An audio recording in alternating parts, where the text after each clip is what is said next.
Hello बच्चों, let's see this question. Compound A on reduction with LiAlH4 gives a hydride P containing 21.72% hydrogen along with other products.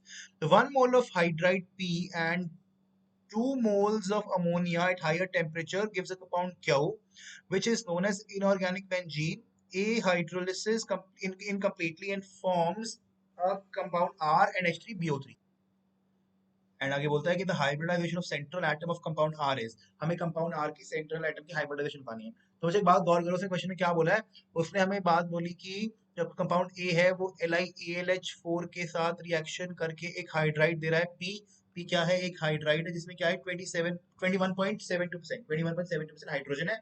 ठीक है। और उसने क्या बोला कि पी का जो एक मोल है वो रिएक्ट करता है 2 मोल अमोनिया के साथ और हमें दे देता है एक कंपाउंड क्यू जिसको बोल देते हैं इनऑर्गेनिक बेंजीन। तो बच्चों इनऑर्गेनिक बेंजीन का फॉर्मूला क्या होता है? इनऑर्गेनिक बेंजीन जो होती है वो आपकी होती है B3N3H6।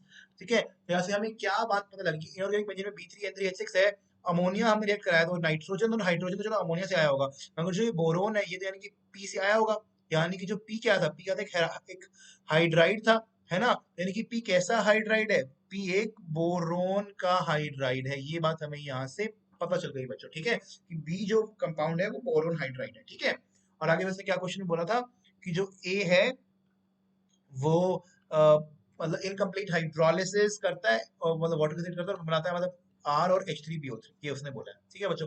तो हमें एक बात जो की बात यहाँ पता लगी वो ये पता लगी कि जो पी कंपाउंड है वो क्या है? वो है बोरोन का हाइड्राइड। और ऐसा हाइड्राइड है जिसके अंदर परसेंटेज हाइड्रोजन कितना है? 21.72%। तो जरा एक बार देखना बोरोन के हाइड्राइड्स कौन से होते हैं अपने पास।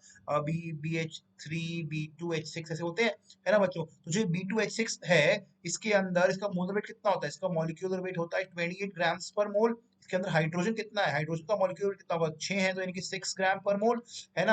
अगर मैं परसेंटेज निकालना चाहूँ हाइड्रोजन की, वो कितनी हो जाएगी? 6/28 इंटू 100, जो अराउंड आ जाएगी 21.72% के आसपास, है ना। तो यानी कि यही वो हाइड्राइड है जिसके अंदर 21.72% हाइड्रोजन का कंटेंट है।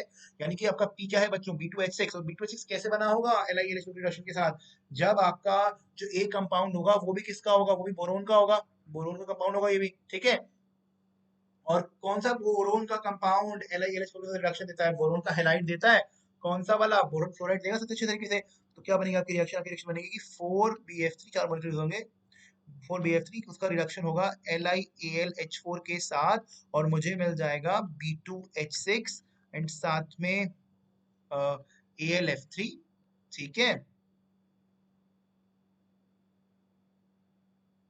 राइट।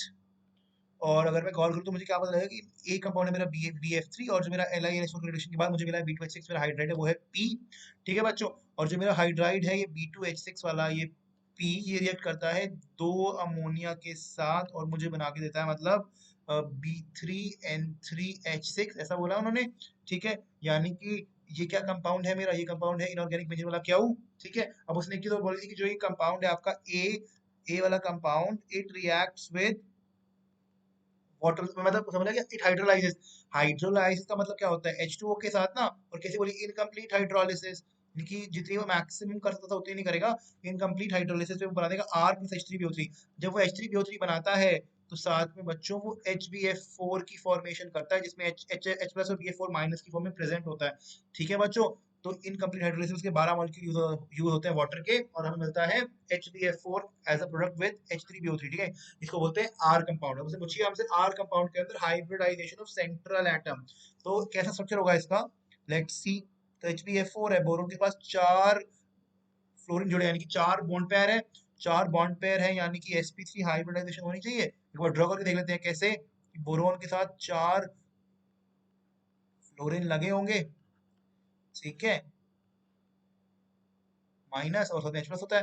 ठीक है। तो सिंस बोरोन के पास 4, 1 2 3 4 फ्लोरीन लगे हैं, कैसे हैं? 4 बॉन्ड पेयर है, स्टेरिक नंबर 4, यानी कि कैसे हाइब्रिडाइजेशन होगी? sp3 शेप क्या होगी? टेट्रा, ज्योमेट्री होगी टेट्राहेड्रल। तो क्या होगी हाइब्रिडाइजेशन बच्चों? वो sp3। So option B is the correct answer. Thank you.